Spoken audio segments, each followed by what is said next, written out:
Good morning or afternoon at this point. I'm pretty loud, so I can tell you all, you're going to have to tone this down just a bit. I got my teacher voice with me. So first and foremost, I just want to wish you all a happy Women's History Month and express my gratitude for being given the privilege to speak with you all this afternoon.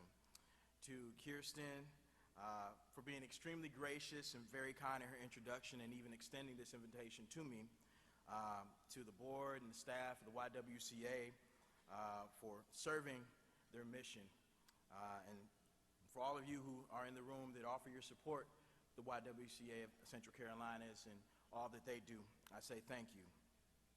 Kirsten and I, as she mentioned, we met several months ago, and we spent some time just kind of meeting informally and getting to know each other as we talked about this event. And I think that I was most enamored and appreciative when I actually got the opportunity to visit the facility and learn more about what it is that the YWCA does, and just seeing the wonderful things that are taking place there. From the advocacy in the form of the community forums around racial justice to the transitional housing and all of the other embedded programs within, it was just immediately clear to me that there are some truly amazing things happening at the YWCA. And so I'm very, very honored to speak to you all this afternoon. When I read the mission, I really, really liked it. First of all, the YWCA is on a mission, right? That's not typically what you read in most mission statements. To eliminate racism, empower women, stand up for social change, help families, and strengthen communities. I said to myself, what's not to love about that? That sounds like everything that I stand for, a bold and engaging declaration of the most important things, that they are organizationally committed to improving the human condition. I immediately felt a sense of alignment on a personal level, because these are things that my family and I have dedicated ourselves to doing through our personal lives and through our work. For the record, I am an educator by trade, although I'm no longer in the classroom. And my wife, who is here with us, Barbara Ford, is in social work. So we're all in. You know, this is it's not something we're just preaching. This is something that we live. But even more so than that, I felt personally connected to the mission because while in the classroom, I had that same sense of mission. That was my purpose in that position, to be someone who did something more or did something greater than merely the impartation of knowledge or content, but helped to increase the life chances of my students, passionately advocate on their behalf, and to help them grow and to flourish as individuals. In short, the classroom was my platform for social change.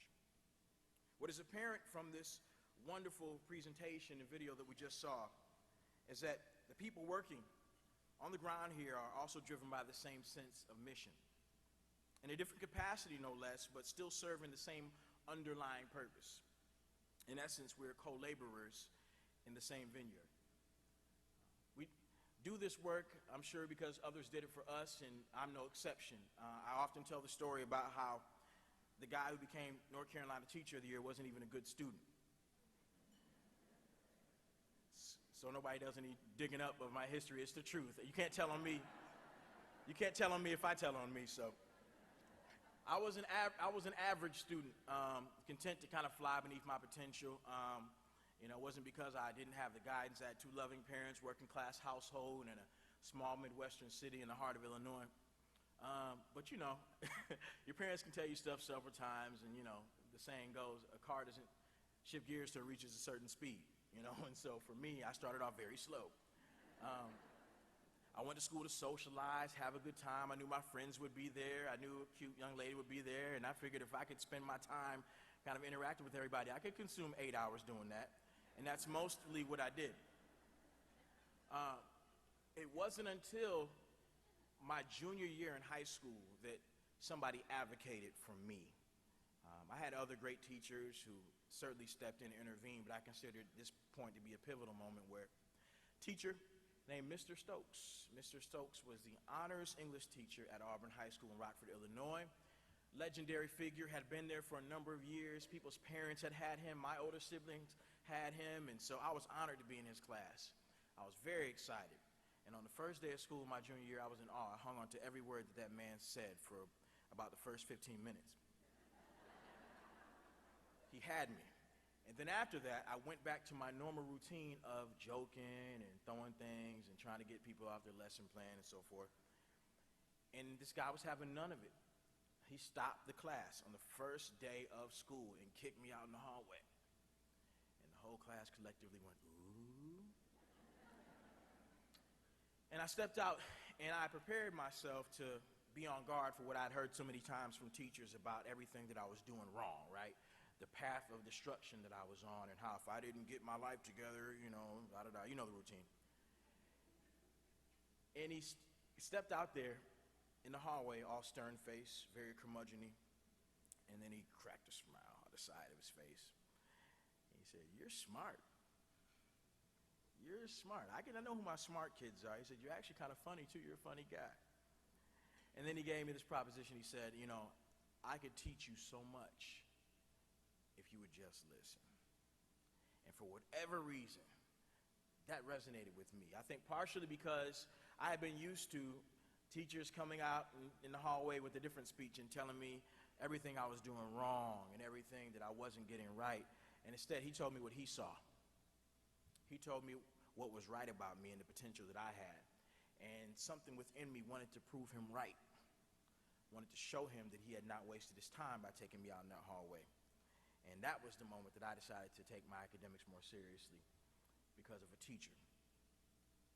I spent 6 amazing years in the classroom as a teacher trying to do the same thing, trying to do what others had done for me, and try to inspire students to do better for themselves. It's made me a better person.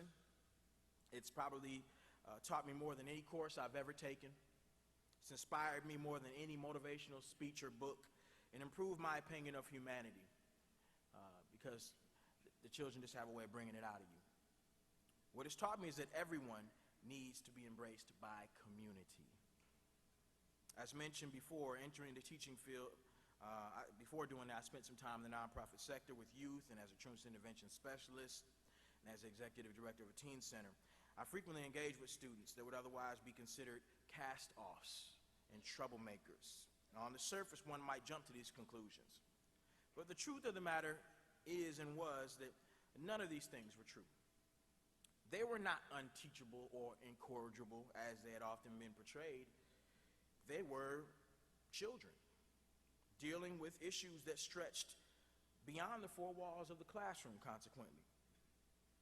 And what I quickly discovered in those positions were things that would influence my whole outlook and change my whole approach to this work. I discovered that every child has a story, and that the cover of that story is not always indicative of the contents. Furthermore, I learned that for very few people had ever taken the time to peel back the layers, to actually crack that book open and peel through the pages and investigate what was really happening in people's lives. It is so much easier, oftentimes, so much more convenient just to kind of stand back and from afar make assumptions based upon our own perceptions. I decided that I would be the student in that environment, that I would learn from and about them. I learned of the personal struggles, the trauma, the abuse, the exposure to violence, sometimes the neglect, the psychological wounds that had often gone untreated. I learned about the brilliance, the hidden talents, the many varied interests that they had. But most of all, what I learned is that they were not themselves failing, because in some respects they had never really been given a chance. I discovered that we as a society sometimes are often so quick to condemn, expecting things from people that have never been invested in them, offering no grace in their circumstance. And I liken this to a disgruntled person who looks into their bank account and finds that it's empty, only to find that they've never made a deposit. This opened my eyes to a much larger picture, that these young people and people at large were not in need of anyone's sympathy or pity. Instead, they were in need of genuine empathy and compassion demonstrated through sincere advocacy. It was at this moment that I decided to become sort of a change agent in my vocation, try to provide some sort of community where they could feel safe, where they could feel connected, where they could be free to be themselves and to grow. In some respect, I think this is a lesson that falls kind of on deaf ears to the vast majority of society. I think we drastically overlook how connected we truly are. We do so, in my opinion, at our own peril. Consider this quote. In a real sense, all life is interrelated. All men and women are caught in an inescapable network of mutuality, tied in a single garment of destiny. Whatever affects one directly affects all indirectly. I can never be what I ought to be until you are what you ought to be. And you can never be what you ought to be until I am what I ought to be. This is the interrelated structure of reality. That is Dr. Martin Luther King, Jr. in his letter from a Birmingham jail. And if I could digress, please go read King. King's stuff is amazing. Well and beyond I Have a Dream, he's just tremendous. But he touched on something there. What Dr. King is speaking on is this notion of interdependence. Interdependence, the idea that no man or woman is an island, but is instead part of the main. That despite our impulse for independence and rugged individualism, the truth of the matter is we are all affected by each other, positively or negatively. We are affected by what happens to our neighbors, our black neighbors, our Latino neighbors, our white neighbors, our gay neighbors, our straight neighbors, our rich neighbors, our poor neighbors. We are all neighbors. No geographical boundaries, no racial classification or tax brackets distance us far enough where this rule does not apply. It is a cosmic universal law. We are bound by a common thread of humanity and are responsible to each other as well as for each other. And not in some paternalistic way, in a way that a mother is responsible for a child, but as brothers and as sisters. Now, this is not what we see when we peer out into the world or when we turn on our television sets. I think it's safe to say that what I just stated is not the predominant theme of society. Can we agree? I'd venture to say it's actually quite the opposite. There is again the temptation to frown upon others different than us, to show indifference in the struggles of other folk, to make the very mistaken calculation that what happens to others has nothing to do with us. Compassion has been replaced oftentimes with social Darwinism, where a survival of the fittest mentality is employed. But as King also said, it is a cruel jest to say to a bootless man that he ought to lift himself up by his own bootstraps. We see divisiveness along every line imaginable, a political climate that is incredibly contentious. Without getting too political, anybody been following the presidential election? Just going to leave that right there. Just going to let you contemplate on that. It is unreasonable to think that we can merely amputate certain parts of the body politic without the rest of it feeling the pain. We've convinced ourselves of this, and we do so oftentimes at our own peril. The truth of the matter is this: each of us, all of us, have a charge, a moral duty to do what is best, not just for ourselves, but for the community, understanding that we are all connected in the truest sense.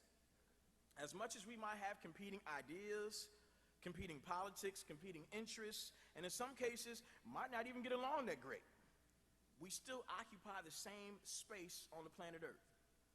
This requires a flat-footed acknowledgement, or we risk losing our own humanity in the process. In my work, I often talk about the need to be mission-minded instead of being missionary. This is to say that our obligation to do what is right is less a matter of charity and more of a charge. It is something that is necessitated by the mere fact that we have all been the benefactors at some point of others going out of their way to do for us. If you just take a moment, you could think about those instances where somebody, a family member, a community member, did something that you honestly did not deserve. stepped out of their pathway to help and assist you. This makes for a more just and equitable society. And the truth of the matter is, all of us, human beings, the fact is we're all just passing through anyway. You know, life is relatively short. And while we're here, we may as well, I don't know, make an impact, a positive one. Do something for other folks and live for a greater purpose and a greater cause. Oftentimes, the problem that we face seems insurmountable, right? We look at the landscape of issues and we say, wow, you know, I don't think anything can be done.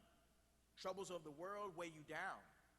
Your personal circumstance has such an overwhelming impact on you that it makes you feel as if you can't do anything.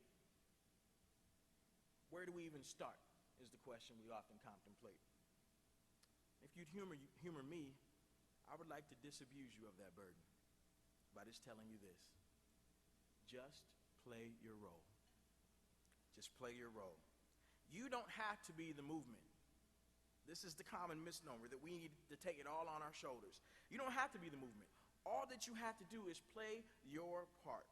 Every person, every day, making it their business to find a way from macro to micro to bring forth the change that they want to see.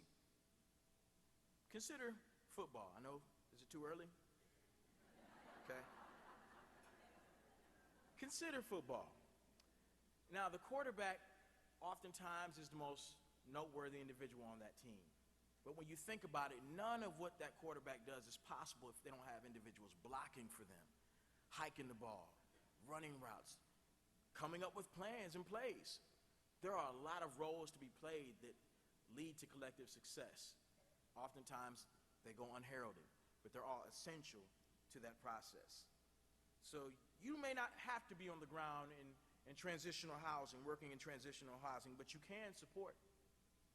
You can use your voice to speak on behalf of those overlooked and underserved. You can make a conscientious effort every day to educate yourself on the issues for those that are doing the work. Most of us, or I would say all of us, can financially support those on the front lines making a difference. Those sorts of contributions all have a cumulative collective impact, a real impact that is experienced and that is felt only when we all take our personal responsibility. Open hearts, open minds, and yes, open pocketbooks as well. As I prepare to close, I want to leave you with this. Prosperity is something that can be shared. It is not a diminishing or scarce resource. I know we've heard a lot of news, obviously, about the social mobility study, Charlotte's ranking, and for many of us, it surprised us because when we look about, we see such a prosperous city, and what it says revealed is that there are many in the shadows who we don't see, and yet they're there, and they matter. The issue with student assignment, one that has made several headlines, is another reminder of this very fact. And one thing that my former teacher, Mr. Stokes, always taught me is that our society is preoccupied with dichotomy. It's either this or that. Give, take, win or lose, prosperity or destitute. He said, the truth is most things are some combination of both. It really made sense to me. In other words, we don't have to lose for others to win. The prosperity of others doesn't have to mean a threat to our own. We can achieve shared prosperity, not with a handout, but with a hand up, not with a giveaway, but with a investment in. Planting seeds of promise, sure to reap a harvest of hope together. Playing our role in eliminating racism, empowering women, fighting for social justice, helping families, and strengthening community, thereby ensuring that we all win. Making this decision, of course, to believe in others, because we know there were times when we needed someone to do the same. I believe in us. I believe in you. I believe in we. Thank you so much for your time.